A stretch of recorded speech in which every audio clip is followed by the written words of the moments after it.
আসসালামু আলাইকুম। আপনি ধরেন এখন এই ইংলিশ লেখাটি পড়তে পারছেন না। তো এই ইংলিশ লেখাটি কিভাবে পড়বেন?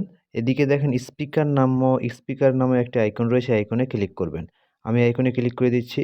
দেন আইকনে ক্লিক করার পর আপনি যে অংশটুকু পড়তে পারছেন না সেই অংশটা আপনি সিলেক্ট করবেন।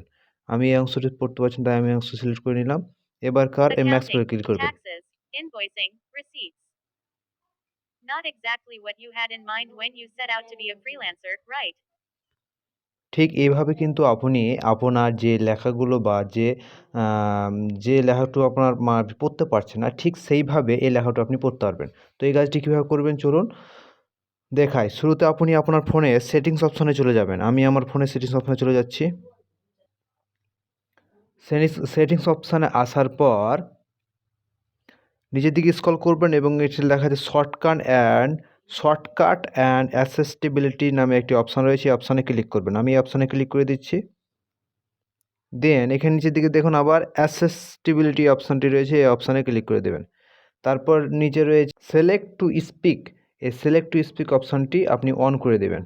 আমি এই সিলেক্ট টু স্পিক অপশনটি অন করে দিলাম। তারপর নিচে দেখুন অ্যালাউ নামে একটি অপশন রয়েছে, এই অ্যালাউ অপশনে ক্লিক করে দিবেন। তারপরে গট ইট, তাহলে আপনার কাজটি হয়ে গেল। যদি আমার ভিডিওটি ভালো লেগে থাকে অবশ্যই লাইক, কমেন্ট এবং সাবস্ক্রাইব করে আমার পাশে থাকবেন। আসসালামু আলাইকুম।